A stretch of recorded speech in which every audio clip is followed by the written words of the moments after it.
Welcome to another Sharing Your Passion. I'm delighted to welcome today Steve Nobel. Steve is an author. He's already written 3 books and is about to produce a 4th. He's a coach and is perhaps best well known for his time as Director of Alternatives, a wonderful organisation here in London that has over, I think, several years now, 20, maybe nearly 30 years, is it? 30 years. Steve, fantastic longevity. Has been instrumental, you might say, in producing spiritual speakers, personal development speakers, bringing them to London, having them share their own passion and their own expertise with an audience in a wonderful location in Piccadilly, St James's Church. And perhaps we can kick off with that, Steve, because you know, I said earlier, I think you are perhaps most well known or best known for your time and your work at Alternatives. Yeah. Perhaps tell us a little bit more about Alternatives, because for people who may be listening to this or watching this overseas, who haven't actually been to a talk. Well, it's based. It's a kind of not-for-profit organisation based at St James's Church, Piccadilly. Right. And it was the church was built by Christopher Wren in 1670 something. You know, in a time when Britain was a colonial power, so it was a very different kind of environment. Yeah. A lot of famous people used to go there. Isaac Newton went to mass there. Handel played on the organs, a great big organ. And people said that, I've heard it was his favourite church, Christopher Wren's favourite church. So the organisation of Alternatives was started 31 years ago. It was a vision of the then rector, Donald Reeves, and another guy, Malcolm Stern. And they just decided, why don't we just have a platform for ideas alternative to the mainstream, like Christianity and everything else. So for 30 years, it's just been a platform for everything from Buddhist lamas to quantum physics to mindfulness to voice to everything, really. And it's had some fantastic names. I always have to hold myself back from name dropping, of course, but I met Eckhart Tolle. We brought Eckhart Tolle over. You were the first guys to bring him over, were you? I think Before so. he was really... Well, he'd just written Power of Now, had he? I think he was just written it. Nobody really heard of him. We got a call to the office saying, do you want to put him on? And my colleague then said, has anybody heard of Eckhart Tolle? And I had an intuition at the time to say, I just said to Richard, book him. And it was a phenomenal success. We've had Neil Donald Walsh, you know, the Conversation with God, Deepak Chopra a regular. And, you know, we've had, in the old days, Wayne Dyer, Thich Nhat Hanh, these kind of people. And a lot of them I've managed to... Byron Katie's a great one, a favourite. Yeah. And many of them I get to chat to and meet, and they're wonderful people, mostly, you know, great people. I always like the ones who are, you know, off stage and on stage almost the same. Not everyone is, but a lot of them are. So you get that they are really genuine and congruent with their message. I got called there in '93. I heard about it and I went along, and then I started volunteering. And so I volunteered for a number of years. I became a director in 2000, and for 12 years I was helping direct it, co-direct it, and shape it. And each director shapes it in his own unique passions, and I was passionate about Tantra and shamanism and that kind of stuff. So metaphysics. So it kind of, and there's a new director who shape it her way. You know. So Right. we'll see what happens. Fantastic. We'll come back, if we may, a little bit to some of the people that you've met and you know, associated with Alternatives. I think it's fascinating for people watching this to actually, you know, to hear more of your experience with them in the flesh, as it were. Yes. But tell me more broadly, Steve. I mean, what do you bring to the world now? What do you bring to the world? What do I bring to the world now? I like to start off with the easy questions. Yeah, it's the core question, isn't it, that everyone really should ask it in their life at some point. Well, I think my life was in a direction for many years as a director of Alternatives and writing. I considered myself, if I was going to a party and somebody said, well, what do you do? The classic. Yeah. Well, I'd say I'm a director of Alternatives, and I'm, you know, in this whole mind, body, spirit field, and I'm a part-time writer. I made a shift in 2000, and I realised, actually, I want to reverse it. I want to be a writer at the core of my life, a creativity at the core of my life. And so as that happened, the kind of being a director kind of faded away, and I realised eventually that I wasn't, even though I loved the job and I loved people, I was being called somewhere else. So I've been spending 2 years finishing the fourth book called Big Transition. It's about the nature of transition. Mm-hmm. I thought if I'm going to go through something a little bit difficult and challenging, write about it and make some money from it, or yes. help other people with it as well. Yeah. I run writing retreats. I'm going to Bulgaria and Greece in a couple of weeks, and I'm doing regular workshops in London. So really the whole thing around writing, but it's creativity and spirituality somehow are combined. So creativity is a big shift for me. Years ago I would never have thought that was the centre of my life actually, but now it's, for some reason, it's very important. I think I heard in one of the interviews you did actually that you said about when you were 7 you used to write stories in the dinner hour at school. Yeah, I did. Tell us a bit about your childhood and what were the sort of influences when you were growing up. Yeah, I think actually this is my own personal theory that when we're growing up there are all kinds of signs for our future calling really, but we kind of take them for granted or ignore them. So I was passionate about reading. I used to write stories at primary school in the break. Me and my friend used to write them. Everyone was kicking a ball around and I used to be writing furiously. My father was an avid reader, collected a lot of books, mostly history books, gave me a love of reading. So I grew up confused teenager, I would say. Not sure. I became very interested in spirituality, but in the 1970s it wasn't so cool. I could do yoga, martial arts and macrobiotics, but none of my friends were interested. So I was kind of a solitary path. I know people going to India, weren't they, the 60s and that, yes. but somehow around me I had a lot of so-called normal people, so I was an oddity. My family thought I was an oddity. I thought, well, all right, I'll do something in the world, so I went and joined an international bank in the city. I spent 10 years there as a complete round, square peg in a round hole. I mean, every day I was like, why am I doing this? So this wasn't your choice, or it was your choice, but it wasn't your heart, no, as it were. My heart was not in it. I was, at the time, in the 70s, it was a time of they were arming the Shah of Iran at the time, and a lot of that was going through the bank I was in.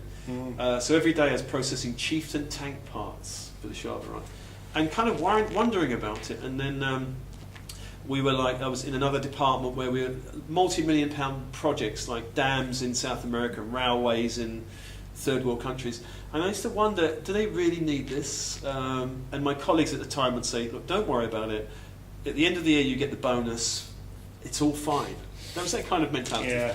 And my ex-wife was kind of similar, really. So I felt like a lone voice in the wilderness, and after 10 years I kind of hit the wall, I burnt out, and I had a year off convalescing and just thought, I can't do this anymore, and my soul's not in it. I didn't think my soul wasn't in it, I just felt I can't do it anymore. Yeah. At that time I was starting to get slightly interested in spirituality. I left and got a job in London Borough of Lambeth, left-wing borough, and I worked for the most left-wing directorate. It was just pure coincidence. I didn't know. Almost the universe threw me into this position. It was great for a while. My ex-boss was a Stalinist, thought Stalin was right. So it was that kind of weird set up, the poll tax riots, and all this was going on, So 10 years there, and then during this time I started doing a lot of spiritual searching, really got more involved with alternatives as a volunteer, and eventually asked myself the question, or asked the universe the question actually, should I resign? I just kind of put it out there, should I resign? And the answer came back kind of yes. It was a classic moment. I've told this many times before, but maybe people haven't heard this one. So I was walking up Acre Lane in Brixton, and a guy in front of me was wearing a t-shirt, Nike t-shirt, the brand Just Do It. Yeah. And I kind of knew the message was the answer, and I was like, you get a kind of like a feeling, it's like, but my brain went, no, I can't possibly throw a good, well-paid career, easy. And then I was walking along, within a minute or two I saw the same sign in a window, and I thought, well, I've asked the question, I should listen. So I resigned. And then I spent 2 years, after 20 years of 2 jobs, 2 careers, then I had 2 years of just doing everything from selling books to bluegreen algae, gardening, and just really trying to find my way. And I started working in the alternatives office, and then became administrator and then director. It was kind of a big surprise that I wasn't planning on it. They just fantastic. People resigned, and then they just said, "Do you want to be a director?" I was like, "Okay, why not?" So it's almost when you sort of, in a sense, found your niche, it fell into place. I mean, you got the promotion, and wonderful. The universe said, "This is your path. This is it." And I was like, I just followed the ride for 12 years. It was great. It was wonderful. And then it started to end, and I tried to reinvent my work a lot, and thought, well, no, okay, if I just put this bit out to someone else, because I was a director, I could move it around a bit, but it didn't work. I knew I have to leave. It was scary because I loved the job. It was the job I loved the most of all my career, and to give it up felt difficult, but I knew it was right, so I let it go. And now I'm doing all kinds of other stuff, and the universe is again saying, what about this? That's interesting, isn't it? Because a lot of people I've met and I've worked with as a coach, and in fact I include myself in this, have actually left jobs which they didn't love. So it's quite unusual for someone to leave a job that they love, but maybe because they love something better, obviously. Yes. But that's interesting. I hadn't appreciated that. Well, I think my deeper intuition felt there was something else on the horizon, which my mind had no idea. So it's very challenging. For a while I fought it, and I resisted it, and I think it's quite classic. You know, the soul calling, the classic thing is, you know, the hero's journey type thing. Yeah. You get it, and then you resist it, and you get it. And so I went through this process for probably a couple of years, till I realised everything I've tried to avoid this calling hasn't worked. So I just have to follow it and trust it. And my life did radically change. You know, my relationship changed, where I lived, the career went. So my whole life, I feel a different person now. After I left in December, so everything in my life is different, and I'm just getting used to it all. Wonderful. The bits and pieces. Wonderful. You know. We'll come back to that if we may. Can we rewind slightly, Steve? I was wondering, maybe people would be interested to know, was there like a trigger for your spiritual journey, even when you were working in the bank or in local government, or even before then? Yes. I mean, was there a book or a person or something that triggered, or was it just always there, sort of in the background, as it were? Well, nagging at you, maybe. I kind of turned my back to spirituality. So by the time I ended, I kind of was leaving the bank. It was just, I felt like the golden cage was around me. There was a cheap mortgage and all kinds of things, and social conventions are around you, so you can't easily move, you know. The children and everything. So it was really absolute desperation and deep depression, I think, that I hit at the end of the bank. And it's almost like I had no choice but to surrender to it. I couldn't keep doing it anymore. I had to kind of let go. When I went to Lambeth, I met a spiritual teacher. My father died in 91. Okay. And that was a huge trigger, because I remember experiencing his death, thinking he really didn't fulfill his life, I'm sure. And I think he would never articulate it, but you could feel it in him. And the way his death was handled by everyone around him, I felt deeply disconnecting, and it's almost like, right, you know, let's have a cup of tea kind of thing.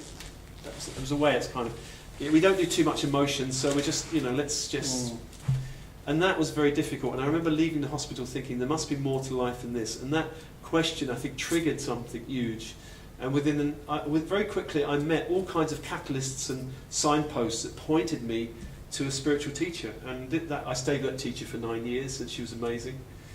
And in that time, then I separated from my wife, and that was a very, very huge transition. Very painful, actually, to leave children.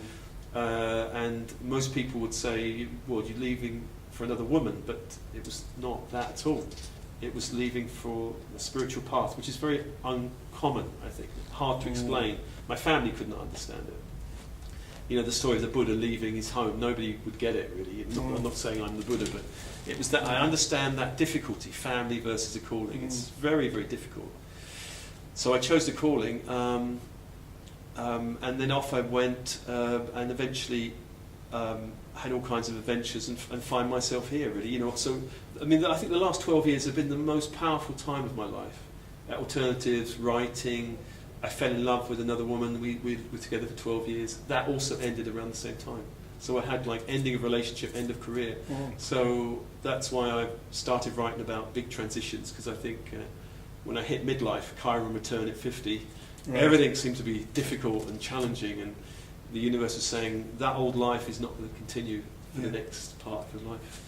Tell us a little bit about how you met some of those challenges. Maybe the resistance from your family and your partner, your first wife, maybe. Yeah. I mean, whatever feels right in terms of, what does anything stand out for you in terms of, yes, that was a big challenge, and this is, the way you actually handled it, how, in a sort of revealing sense, if there is an example of that.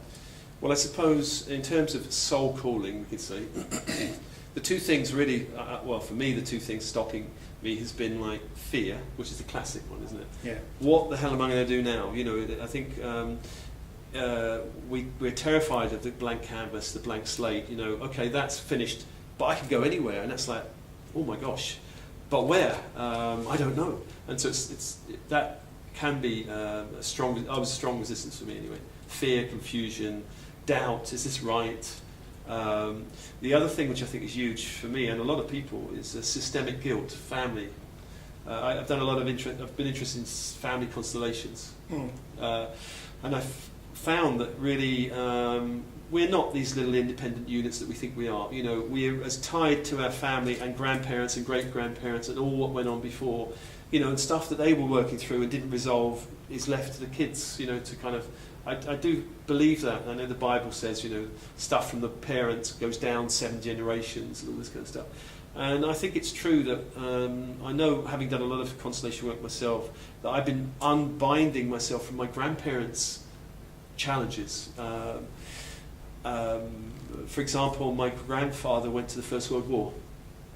And he left and didn't come back completely. So when he came back to my grandmother, he wasn't back completely. This is in the constellation, and that's rippled down all the generations. And so, what do you mean by that? I mean, maybe for people watching this, and he didn't come back completely. Well, my grandfather, both of them were in the Somme in France. Oh, okay, I see. Yeah. And in the Somme, 1 million people died on both sides. And it looks like if you witness your comrades being killed for you in a way, they might be felt that they died for you. You're in it together. And then you come back. There's a kind of thing that it seems to be in these kind of family group constellations I've done that he couldn't completely come back emotionally to his wife because part of him was still there. It's almost like soul loss shamanically. He was still on the battlefield, but his friends had been killed. And so that kind of impacted all the way down the generations. It impacted my father, on me. And I've had to kind of do some work to unbind that, really. Leaving my family has caused guilt, and I had to deal with that. What do you do with guilt, really? Yes, you're following your calling, but there's this family there, and you brought them in the world, and so that's something really you have to deal with. And I think it's a lot what stops a lot of people probably following their true calling. Families are very, very strong systems, I would say. So I think we all have there's all kinds of resistances that we can have, from over-rationalising things to trying to control things to going into drama, or one of my classic resistance patterns is going into conflict. So every time I come up to a possible crossroads of choice, some fight develops with someone. It's just a weird pattern, and it happened again several months ago, and I knew the pattern was there and I could see it, but I felt, this is no, don't go, step away from the conflict. I mean, to the point of even legal action type of level of stuff. Yeah. So I think the potential of our resistance is so strong we can create huge dramas and all kinds of scenarios, so we don't follow our true path. Otherwise it would be easy. We'd all be doing it. But I think that we're here because there are these forces. Light is, you realise, light in comparison with darkness. Yes. If we're all enlightened souls, then we wouldn't have any idea about that, because many people in the world are not like that. Okay, so when it comes to soul calling and resistance, when these two kind of come together, the friction creates tension. And so we'll know that we're resisting our calling because of the tension we feel in our lives, in our bodies, and our emotions. And often when that tension appears, people start to try all kinds of strategies to get rid of the tension. Complaining, sex, shopping, as a way of getting rid of the tension. But if the tension keeps coming back, you can be sure there's a soul calling that you're resisting.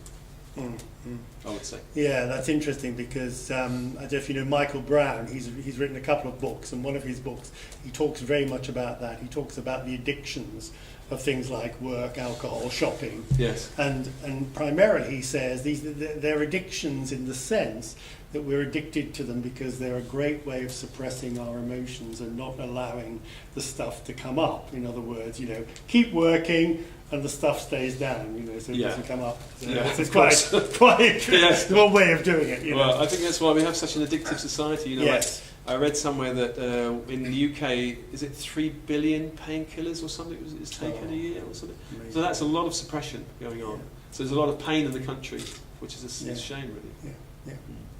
Okay, let's go back briefly to alternatives. As I said before, you've obviously met some amazing people. Yes. Some of whom you've already named, but yes. Is there one in particular, or maybe one or two, who've been, let's say, of a strong influence on you and where you are? Yeah, I would say one person, a guy called David White.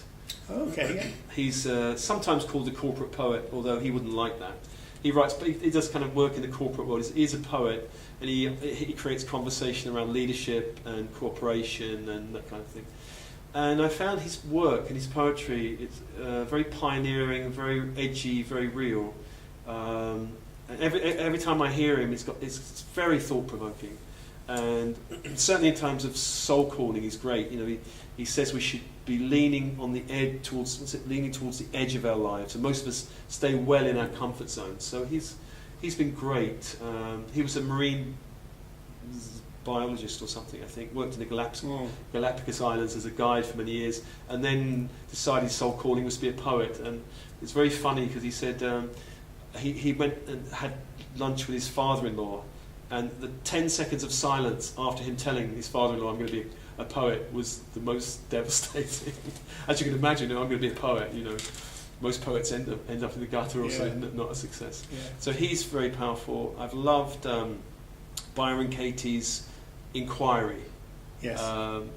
She has these 4 questions that really turn everything around, because all the stress in our lives comes from this kind of stressful thinking we generate about what should be happening, what we think is happening.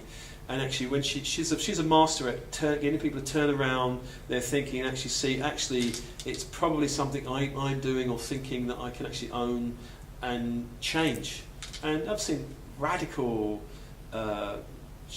transformations in her seminars. She's a very brave soul and goes in places where most people are afraid to go, I think. I think she had an awakening experience where she saw deeply into the nature of reality, and so she really can help other people get past their, the kind of mechanical thinking that drives a lot of pain in people's lives. Those two come to mind. I'm just trying to think of the third one. Probably not known so much. Matthew Fox. Oh yeah. Theologian, Jesuit priest. He was excommunicated or thrown out of the Catholic Church because he wrote a book called Original Blessing, saying we're born in blessing, not sin.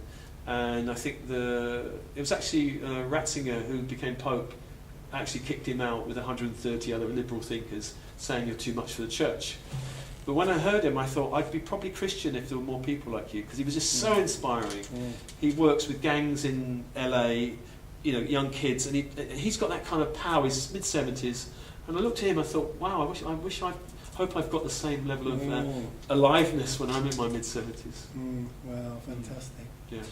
Going back to Byron Katie, she said something I think very interesting. I think in one of the little interviews you did with her, she said that the greatest teacher is within us. Yeah.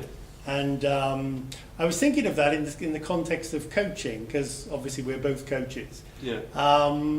Is the greatest coach within us? Yes, I would say mostly it is. In those times we can access it. In times of high emotional charge, it becomes more difficult. And that's when it's probably useful to have someone external to go, I can't see this clearly at the moment, can you help me? This is why. Or confusion, or romantic. I've had you must have a lot of coaching clients who go through these romantic phases and they can't see reality really very clearly. They're assuming their soulmate has just walked into all this kind of stuff goes on. So I'd say the inner coach is always, the inner teacher is always there. But I know in myself that there are times where I'm not listening to. I'm listening to something else, and I have enough awareness now to go. I'm not clear.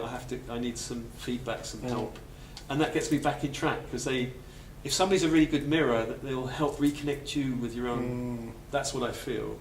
So when I'm a coach helping someone, my job is to help reconnect them to their inner wisdom. We go, what is it you really want to do? Because they know, we don't really know. Do we? So, it's a great answer. I like that. Yeah, lovely, fantastic. I mean, the mirror principle is something that I've come across hugely in the last sort of few months and years. I mean, how powerful would you say is that? It's in your own personal experience. Well, I think the core wound for most people is not being seen in their families as they're growing up. Their parents are stressed, got their own ideas, and they're trying to impose what's good for you. And certainly my parents did, and a lot of parents do that. And so the mirroring wasn't really mirroring; it was more imposition. And then we have to kind of strip all the imposition away. And when somebody really sees us, or sees a gift, or talent, or something about us that's true, I don't know about you, but I go, ooh. Yeah. Someone has just seen me, and it's just so warming. Yeah. It's not really an ego thing. It's like that deeper connection, isn't it? Yeah. And it's powerful, and it's what a lot of people really yearn for. And certainly seminars like we talked about, Insight, and there are other ones like Essence. They're powerful because you can really be seen, and the ego gets kind of moved to a side, and you can connect with deeper parts of you. That and you go, oh, I've been waiting to be heard for a long time. There we are. Out I come. Insight was great when I did it. We both did it. The inner child and these other parts of us can just come out and go, oh, I haven't wanted to climb trees for years. I think after the Insight seminar, I decided to climb trees for 5 years, which was my inner child. Brilliant. And then I stopped doing it when I got a bit old. Especially in Piccadilly Circus. No trees. Actually, there's trees outside the church, aren't there? I can't remember. Well, there's one. It fell over. There's a magnolia, but I couldn't possibly climb that one. Yeah. Ego, Steve, is something that is mentioned by a lot of spiritual teachers and a lot of people on the path. Yeah. And I mean, I know from my personal experience, encountering and recognizing the ego, certainly much more than I did in my sort of former life. How has that been for you? Has that been a challenge? And where are you in that respect? If that makes sense. Well, some teaching I came across, because there are a lot of teachers that talk about the ego. There's Course in Miracles, and many people talk about the ego. Sometimes they talk about it as almost like as an enemy we must slay, and I can't really go along with that, because I think everything within us should be loved, and there are parts of us doing its best. I do think that parts of us are running.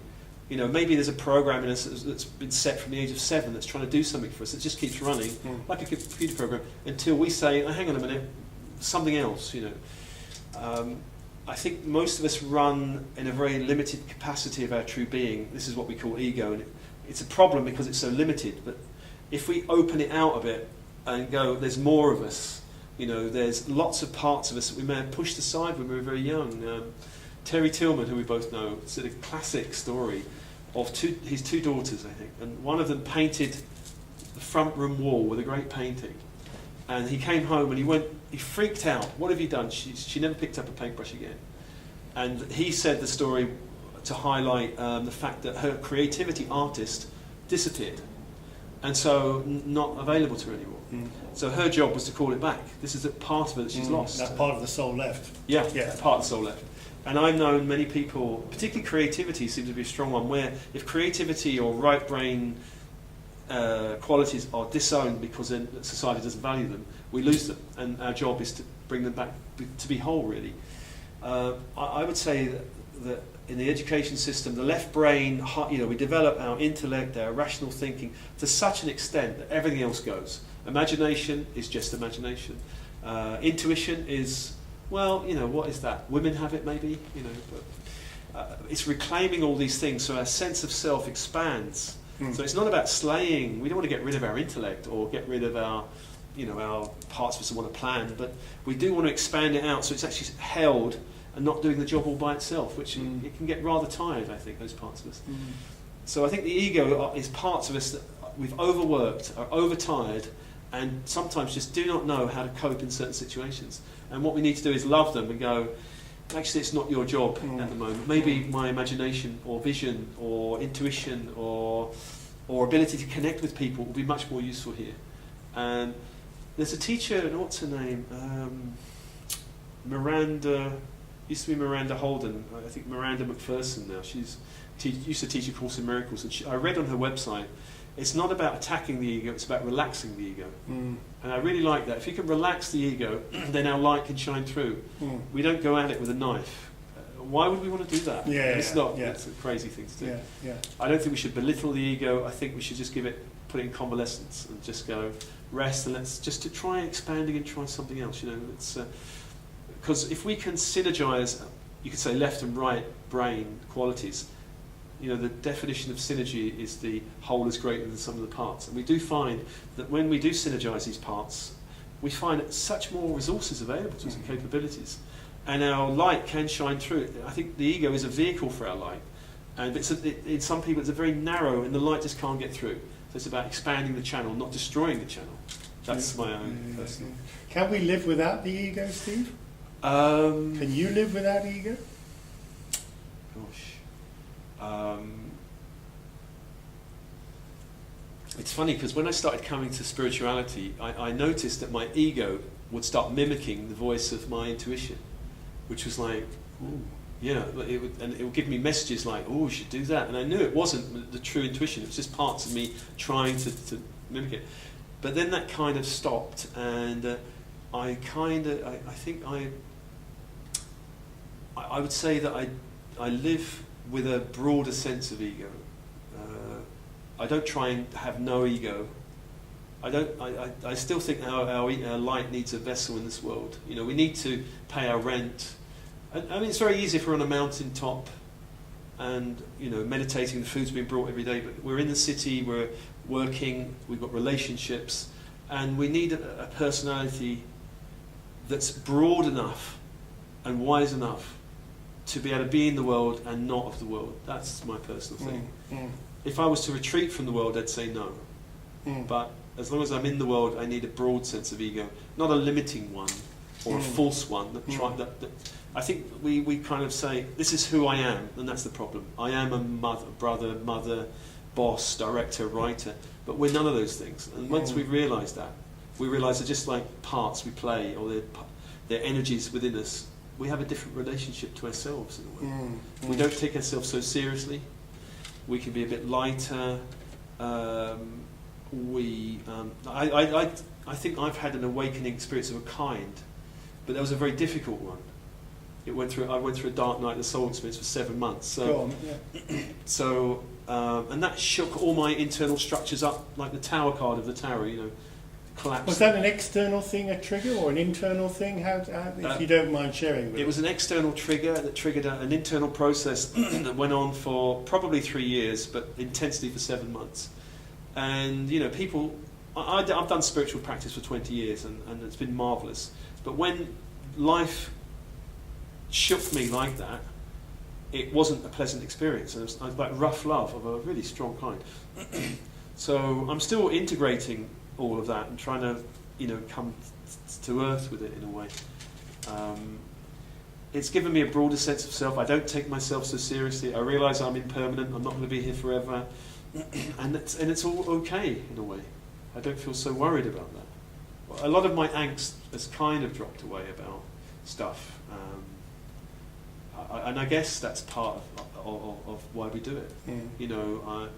I do have a strong sense of connection to higher consciousness or light, or I think there's something going on the earth now, that there's a bigger plan going on that I'm not completely clear about, but something is shifting globally, and I don't think in 50 years' time we'll be living in the same kind of planet. I think the choices we make now are going to be very important for the future, and I think that's why a lot of people are waking up now, because they realise we can't keep living.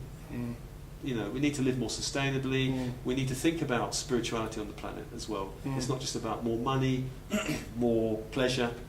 I think life precedes our birth and continues after our death. Personally, I think we live many lifetimes, and this is not the only place we come. There are other places we can come to. So there's a kind of whole, looking at it like that, there's a kind of broad experience of existence.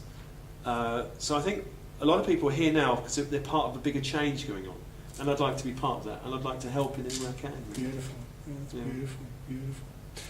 Let's talk a little bit more about the so-called consciousness shift, which I think you've sort of alluded to there. I think you said in a recent interview that you thought that 98% of people are oblivious to this, and which is it's a big percentage. Worrying. It's a worrying, huge percentage. Yes. I'm not going to ask you where you got the percentage from or anything like that. It doesn't really matter. But I mean, I think what you say, stands, I think, true for certainly in my experience in terms of interacting with people. Yeah. But what is it? Assuming it is necessary, assuming as some people like Toller say, if we don't change as a race, as humanity, within the next, I think, 100 years, you talked it, the planet may not be here, we may not be here, there may not be, humanity as we know it, within our own, within our own planetary consciousness. But what would you say, Steve, given your experience, is the kick up the arse, if you like, to put it bluntly, that will trigger some of these 98%? And do they need to be triggered, or do we just leave them alone? I think that there is the 100 monkey thing going on, that one monkey, finds something new and then it kind of ripples through. 50 years ago, Freud was it 50 years? No, more than that. Was it 100 years? Freud was considered mad, or people were very sceptical. But now a lot of these terms have come into mainstream thinking. When I was young, nobody was interested in spirituality very much. Now there's a very broad interest. But I think what will really... so there is a shift going on. What will shift the 98% is pain, probably. And there's a lot of pain in the world in terms of money, of environmental issues, of chasing scarce resources, and all that is creating incredible pain. And I really do believe Einstein when he said you cannot solve a problem at the same level we created it. And so we keep, for example, 9/11 was a classic point where America had a choice to do something different, and they just charged into the Middle East, and they wasted a great opportunity. I think there was a lot of empathy towards America at the time, and they could have created something really radically different. Instead, we've got generations of war, but I think now people are looking at it going, are we going to put up with this for much longer? Yeah. Why are we doing this? Why would people used to be they used to have trust in the banks. Now people look at banks and go, actually, we're not quite so sure about the banks are so trustworthy anymore. After a lot of the kind of things that have gone on in this kind of Northern Rock and a lot of other stuff, subprime mortgages from America. So people aren't so trusting, and because we're such an interconnected global village now, one thing in one country can impact on another. So. It's like a domino effect. We have to be very mindful. We have to be very... I think we have to develop a kind of more compassionate way of international relations, because otherwise people will blow it. We could destroy the planet. Do you think these structures have to come down first, then, in other words, before people are going to wake up? In other words, there has to be a banking crisis, there has to be an economic crisis, there has to be something that people have said, well, hang on a second, what's going on?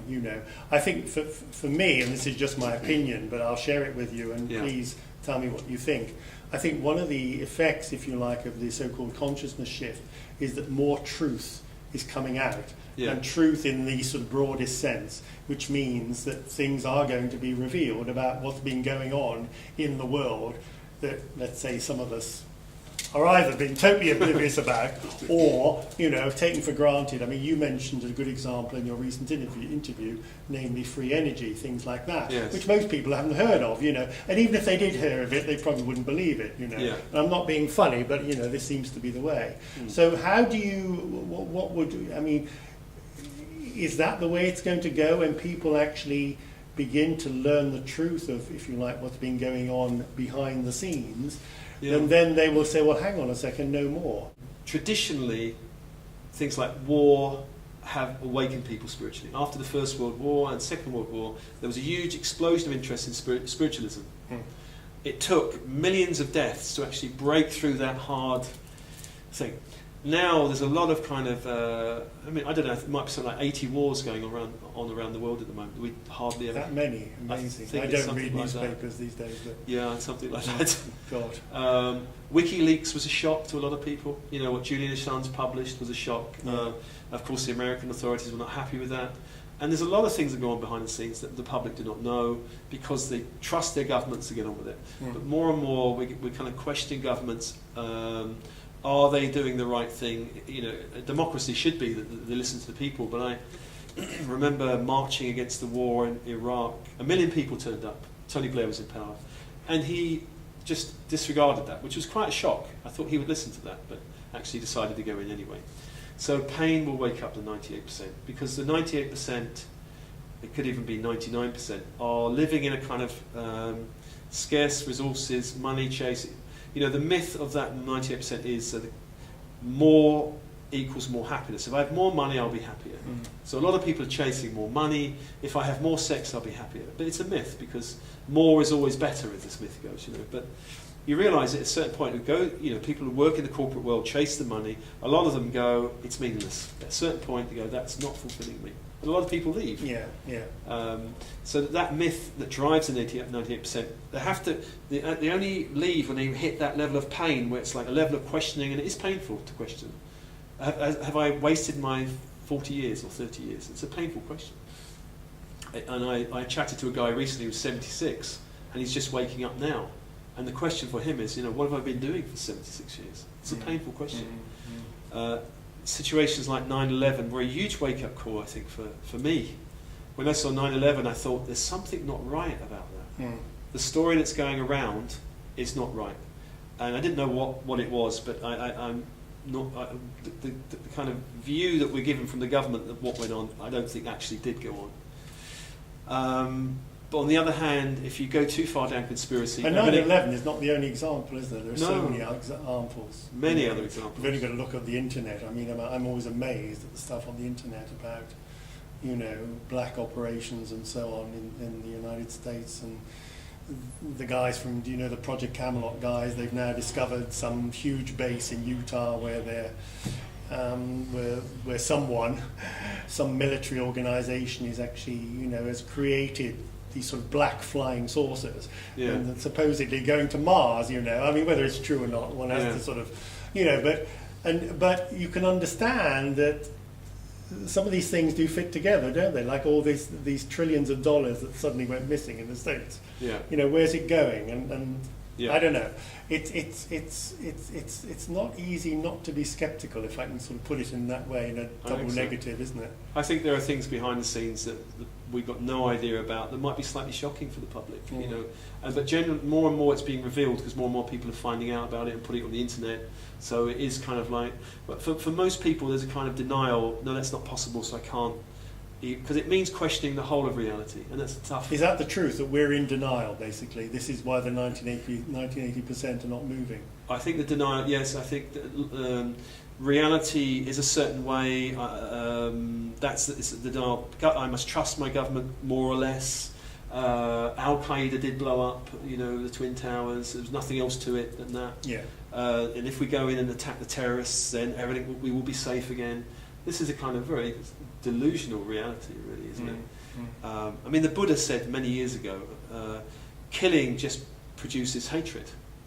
And it's such a simple statement, isn't it? But no, you think, well, it's obvious, that killing in the Middle East will create generations of terrorism. And it was obvious, it's obvious from the outside, but governments who we trust just don't seem to understand. Or there are other agendas, of course, for wars. Of course, there are other agendas for wars. So the 98% will wake up through pain. But the good news is that there's a lot of young people now who I think are all, when I was in my 20s, there were very few people I would consider awakened to ask deep questions. Now there are a lot of young people who I'd say are quite awakened. And I even look at my granddaughters, and they're like a bit wiser than they should be, or that I thought they would be. According to you. Or I've got friends, we've got like 7-year-old children, and I think, it's like talking to a Zen master, and that wasn't the case when I was young. I don't think I'd been considered a Zen master. It's almost like they're waking up.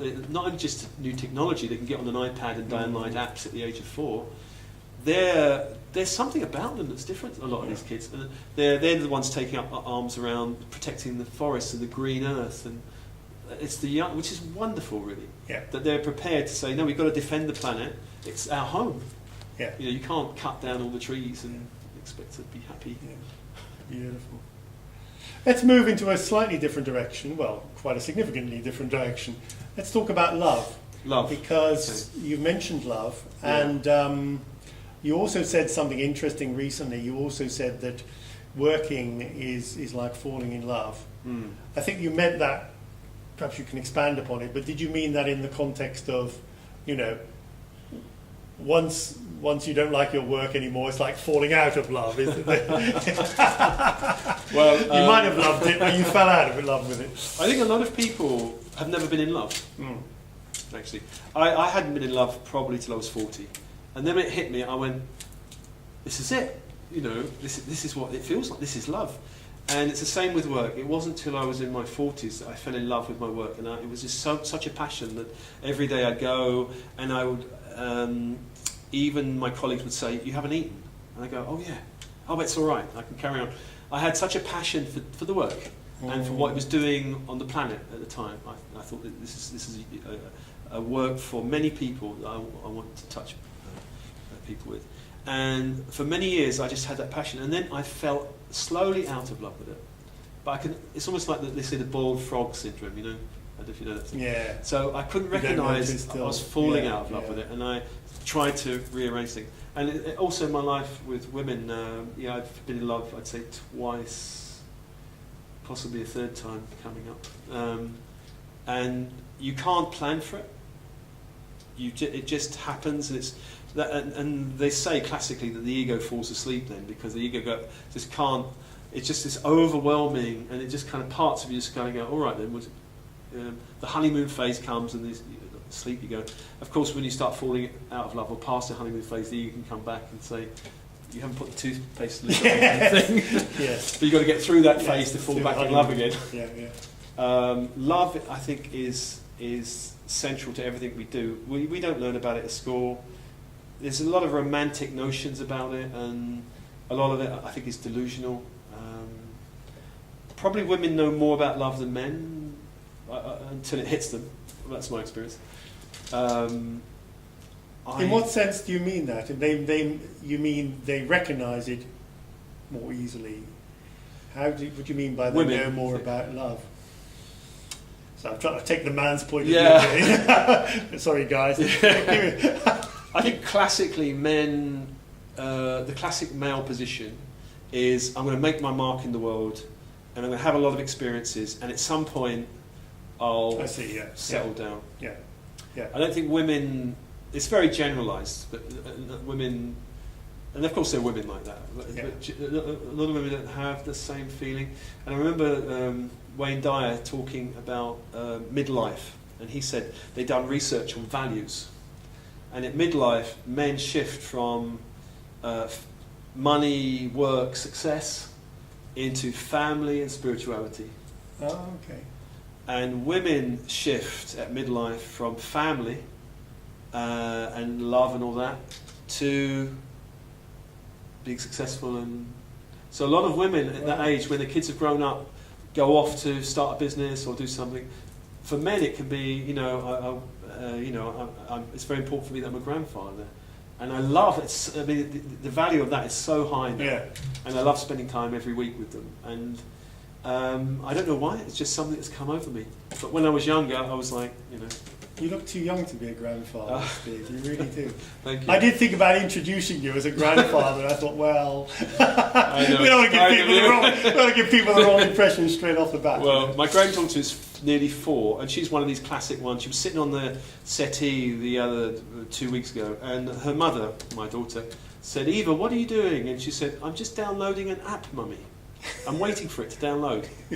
And she checked, and she was. And I thought, well, how does she? Nobody's shown her how to download apps, I don't think. And I just was so gobsmacked by that the intelligence of young children now. And it gives hope for me in the world, I think, when I see these children come through. Yeah. And I think it's important for me, the role now is I want to help as many of these people as I can, younger generations, not to be caught up in cynicism or in forgetting themselves or going to sleep. I went to sleep when I was a teenager. I had nobody around me, but if there are people who hold that energy for the younger generations, then they can grow up in the world, but not so much caught in the world, if it makes sense, or the delusions of the world. I think that's the importance of elders, to actually say, not to tell you how to live your life, but to say, you know, live your life, but just be aware of this and this and this, and then you'll be fine. And I think that's important, because elders are kind of dismissed in our society, but there's definitely a need for it. And I consider I'm stepping into, even though I feel young, I'm stepping into that role. I want to help that generation. That's kind of very pressing value for me at the moment. Well, you're helping enormously by sharing with us today, Steve. So thank you very much for that. Thank you very much. I want to talk briefly about something else on a perhaps slightly deeper level, and that is this concept of surrender and letting go, which you also allude to. Yeah. What's been your experience of that, and you know, is it something you actively focus on, or does it happen, or how does it work for you? It's central to my life at the moment, I'd say. Wow. My ex-partner Ursula gave me a real lesson. She went to Slovenia. Her parents are from Slovenia. Her mother's side are Slovenian, and she was doing a kayaking course in a river. You know, one of these kind of river, slightly white rapidy like rivers. a river rafting thing. Yeah, with a kind of, you know, canoe thing. And at a certain point, the instructor came up to her and said, "Stop trying to control the river." And she had no idea what he meant. And she said, "What do you mean?" And he explained. And then she didn't know she was controlling. And then she let go and surrendered to the current. And that's a great metaphor, really, of that you have to trust there is a current that will carry you.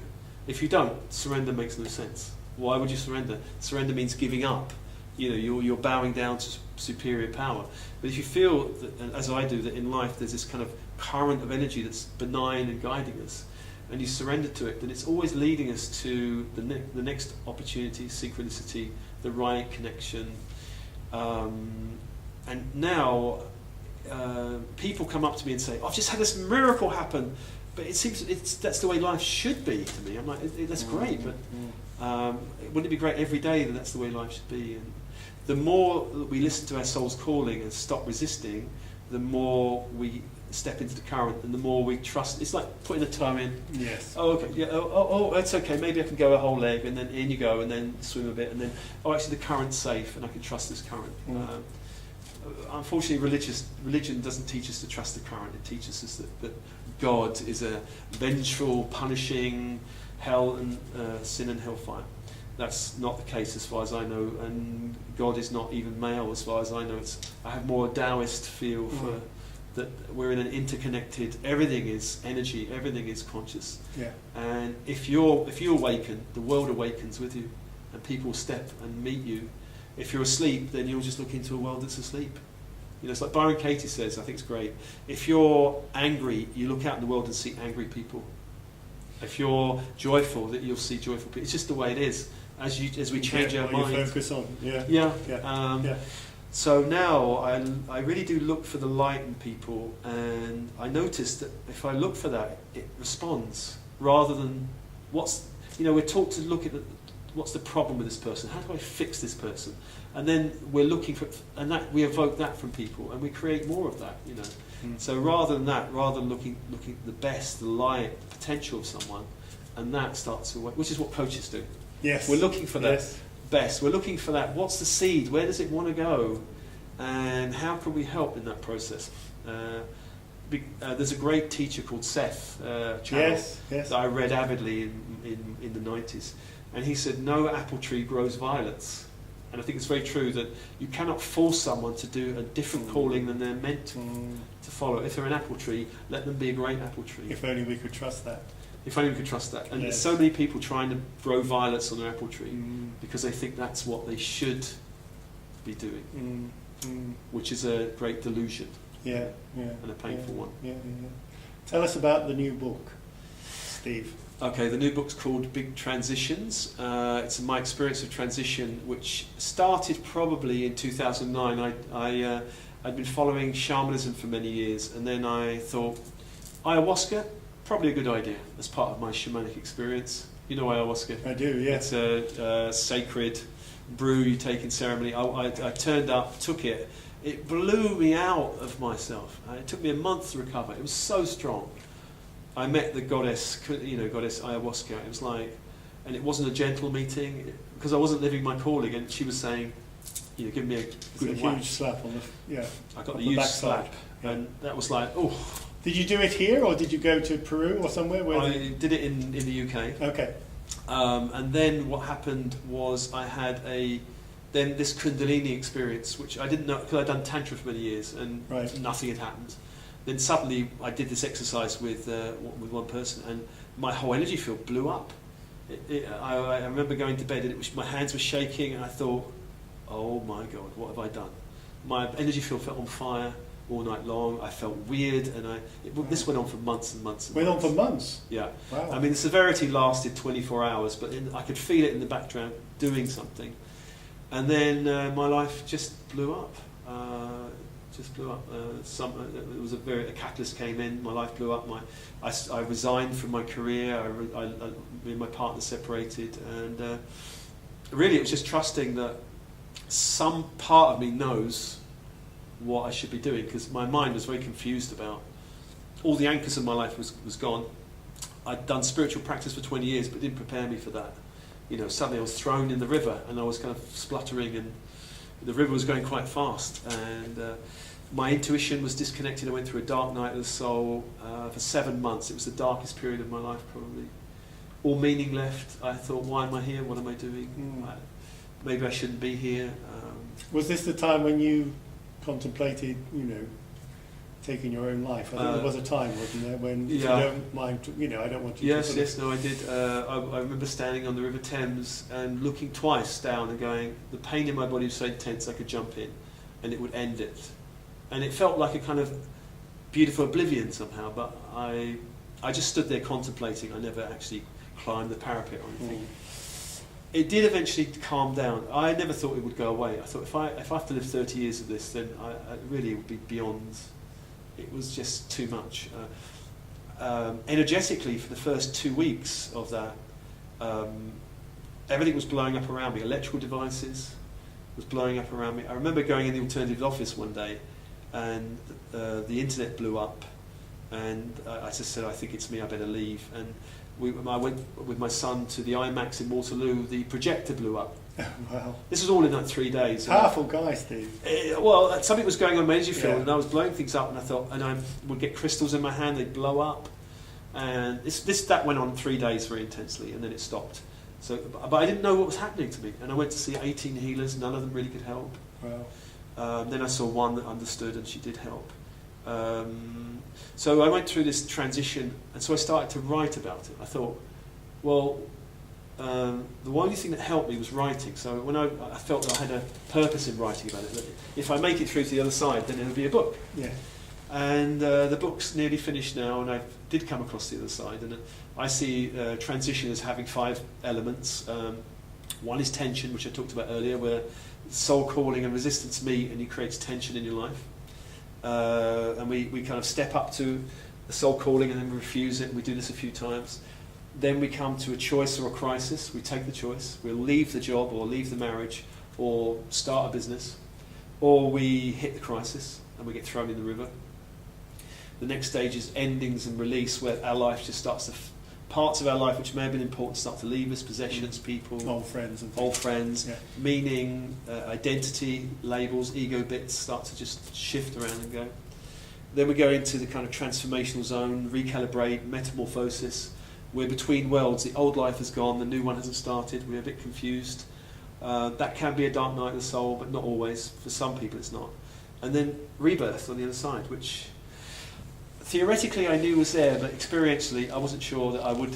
The spiritual teacher I had for 9 years went through the same process, and actually she transitioned through death. She left the planet. And she wasn't she was about 56, not much older than me. And I thought, blimey, that doesn't bode well. And I spoke to her a few times about my transition, and hers was very similar in many ways. It was sparked in a similar way. And she transited out. So I thought, there was a time I thought I wasn't going to make it. Maybe death is the doorway that I need to take. There was a health scare I had, which lasted for a week or so, and I got it checked out, and it was all right. It wasn't anything to worry about. But by then I'd come to a sense of peace that if I'm going to leave, I'm going to leave. Maybe, when our time's done. it's done. Exactly. Yes. And so that's this kind of real deep release and surrender that even we can surrender our life. But if I step up to the gateway again, I'll see. I might have a different view. I might still have some fear.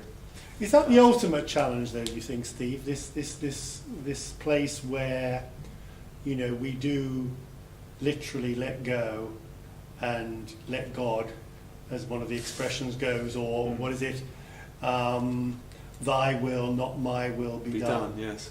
I think that's a very powerful thing. Yeah. Which of course is associated with Jesus on the cross and all the rest of it. Yeah. To actually get to that place where we do go with the flow, perhaps more than that. I mean, that's just an expression.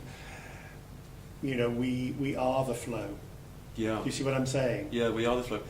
Well, my will is the kind of our trying to control it. Thy will is surrendering. I remember going into a church in Stoke Newington practically every week for many months, or nearly every day. There was a stained glass window where Jesus was in the garden, and at the bottom it said, "Not my will, but thy will be done." And I just kind of meditated on that for months and months, thinking that would be great if I could just trust that, because that's where I was going, but part of me was fighting the process. I wasn't sure that... So that was what, ego resistance? Or? Oh yeah, it was part of me going, you cannot give up your career, your marriage, your home, and think everything's just going to be fine and trust the universe. You're crazy. And so these ego, I think there's an ego battle that goes on between the kind of higher self or the ego self that kind of, and the ego self just doesn't understand what's happening, and so really it has to come to a place of understanding, so the battle finishes. It's not that the ego's kicked out, it's actually joins with the higher self. It's like an alignment rather than a conflict. Yeah, it becomes a vessel for it, and it has to kind of relax into, okay. Because it can be traumatic if people die or leave your life, or your life blows up. Parts of you, even if you think I'm kind of spiritually aware, are going to react quite violently to that, and that's the tests. And then you can really see those parts because they kind of start fighting in you, and you have this almighty punch up, and then you realise I'm not as enlightened as I thought I was. And that lasted for quite a while.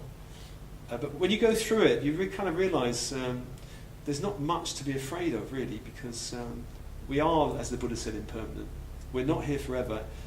We will leave. Our manner of our leaving could be important. It's good to leave in a good way, in a good consciousness, and feeling that we've completed what we want to complete. That I think we'll feel fulfilled then, rather than getting to our eldership feeling bitter or regretful. I think a lot of people do feel that way. There was a great book, The 5 Regrets of the Dying, I think it was called. Okay. And I can't remember all of them, but one of them was, I wish I'd stayed in touch with my friends more often. I wish I hadn't listened so much to other people's opinions. I wished I'd expressed my heart more. I wished... What was it?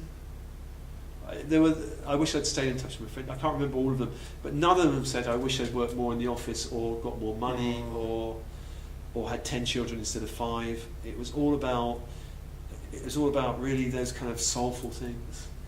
And I think it'd be great to actually live a full life. We feel we've done what we have to do. And we've been courageous, we've stepped up, and we've opened, we've helped other people, and we've made the world a better place somehow.